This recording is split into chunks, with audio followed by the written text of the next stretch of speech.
Hello, Bible readers. A mighty fortress is our God. It's likely Martin Luther's most famous hymn. I chose to include it at my ordination worship service. It's a good one, based on Psalm 46. My Brueggemann and Bellinger commentary says the martial language of the hymn and of the psalm will trouble some readers, which I guess is true, but there's an aspect of faith, of life, that seems like a battle.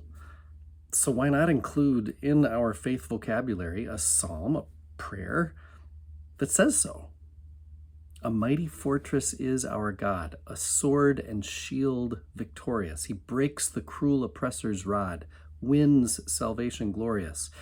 The old satanic foe has sworn to work us woe.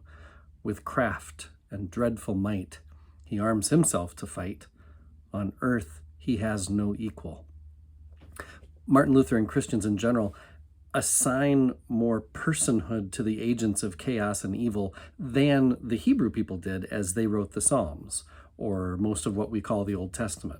Psalm 46 says, God is our refuge and strength.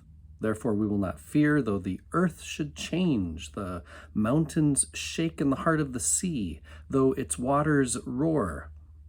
The psalmist never says a word about Satan, and Martin Luther, in being inspired by Psalm 46, never mentions that the God of Jacob is our refuge, which is the refrain of Psalm 46. And yet, for all that they don't share in common or in the ways they don't overlap, both the psalm and a mighty fortress are rooted in the same theme. They are each a hymn of praise. They are celebrations of who God is, that God is the one who is present in this world and reigns in this world above all other forces, even the scary ones, especially the scary ones. In my ministry, I've used Psalm 46 most often at the funerals of beloved saints who have died of cancer. In my imagination, cancer is an agent of chaos settling into a creature of God's creation, wonderfully made, and just wrecking it, wreaking havoc anywhere it can go. Psalm 46 seems to be describing a siege. Chaos, capital C, is knocking at the door of the city of God. The mountains are trembling, the waters are roaring and foaming. Walter Brueggemann explains that in the ancient Near East, the idea at the time was that mountains are the pillars of the earth that actually hold up the sky. So Psalm 46 is suggesting that the very sky is falling, that chaos is threatening to devour the city of God from every angle, every direction. That's what Cancer, capital C, seems to do too, which is why this psalm speaks to me so well. And it's good at a funeral, a Christian funeral, to remind all those who are grieving from cancer seemingly winning that this is not the end. This is not all there is, that even there a stream makes glad the city of God. Because after all the descriptions of all the threats, we do have these gifts, these lines of poetry that are gifts that put our fingers on what we mean when we say we believe. There is a river whose streams make glad the city of God. God is in the midst of the city. It shall not be moved. God will help it when the morning dawns. Imagine the threats all around this city, but in the city itself, where God is, all is well.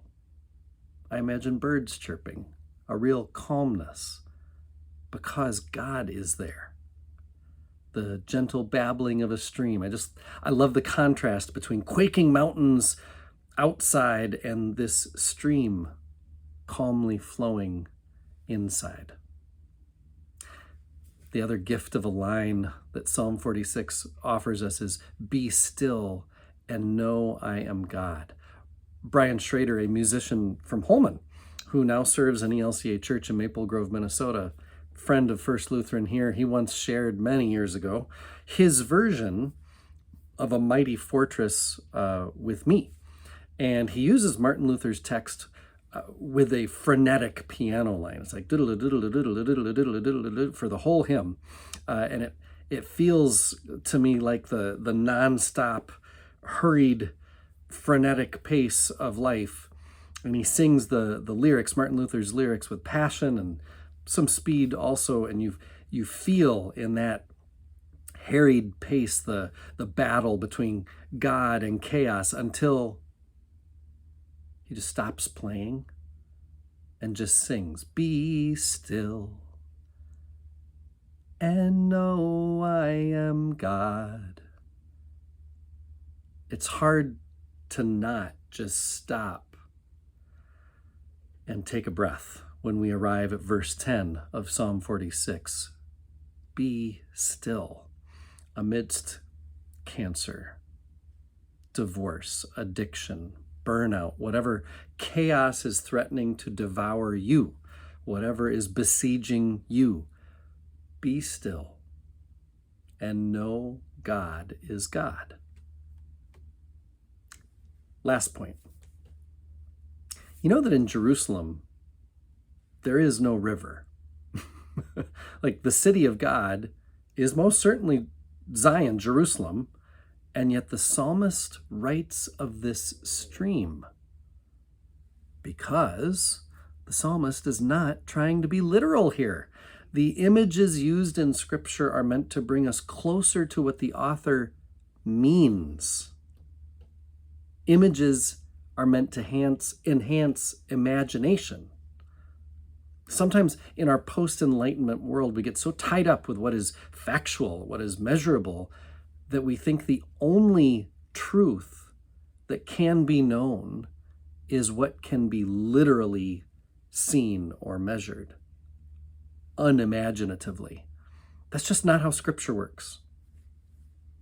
For the Psalms, for the whole Bible, we've got to put our imagination hats on every time. I am one with my God. My God is with us, all of us, at all times and in all places.